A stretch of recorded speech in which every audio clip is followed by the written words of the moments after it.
So these are the things that is known to cause or directly linked to cancer, Parkinson's disease, rapid cognitive decline or RCD, reproductive issues, hormonal dysregulation, heart disease, immune system suppression, leakiness of the gut, autoimmune disease, and at the root of all of this is this thing called cell danger response. Everyone say cell danger response.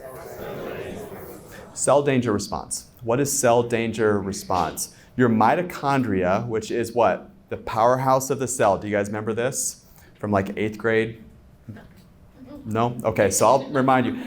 Mitochondria, powerhouse of the cell. These are this is where your body gets energy from, is this powerhouse of the cell, the mitochondria. Cell danger response is when there's a threat to the body. That mitochondria, which is purposeful, gives you energy, is dedicated to protecting you. What happens is it flips, and now we've got the cell danger response, which now it goes into protective mode. So instead of energy production mode, it goes into fight, flight, or freeze mode. Fight, flight, or freeze. So fight or flight is the body's nervous system. It's a way of getting out of stress quickly. You've got the freeze though. This is when like an animal gets scared and like falls over, right? Have you ever seen like videos of the animals that do that? Is there like a specific one that does that? Yeah. Goats, yeah. The goats that fall over when they get super scared. So fight, flight, or freeze. This is the cell danger response. And now your mitochondria is now turning to protective mode. And you might say, well, that's bad because now it's not going towards energy production and ATP and generating the necessary nutrients that your body needs. No, it's actually exactly what your body needs in that moment. But the problem happens is when that cell danger response continues and the underlying offender is never dealt with, and then all of a sudden it becomes ingrained in the nervous system to where now you're overreacting to things that never should have been reacted to in the first place. And you're doing that at a cellular level. It's not even an emotional level as much.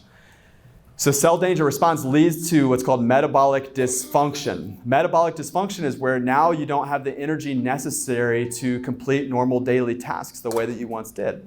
This is where somebody's starting to get chronically fatigued, or now they have brain fog, or they just don't have the memory like they once did. Well, now all of a sudden they're not functioning at their highest capacity, and sometimes vitality and even the reproductive qualities start to get diminished because of the cell danger response at the root cause.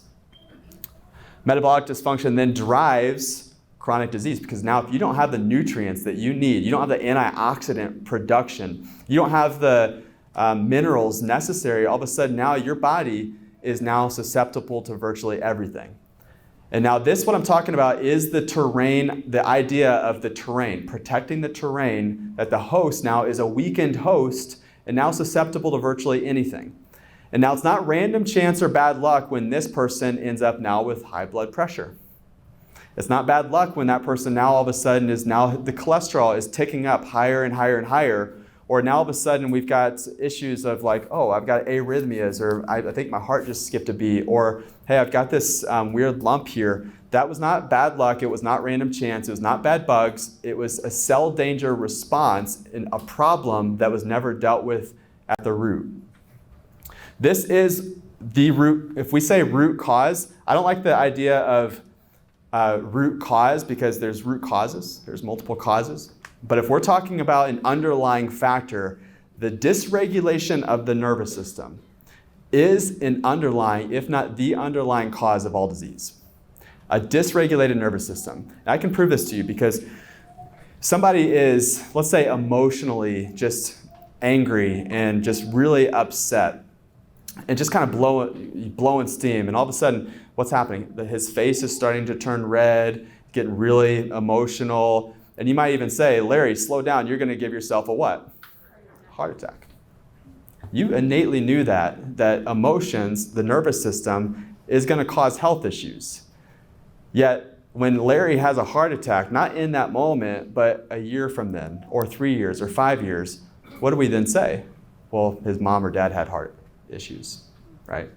We never even go back and consider what we actually innately know, which is our nervous system's role in the connection to overall health, not just the heart.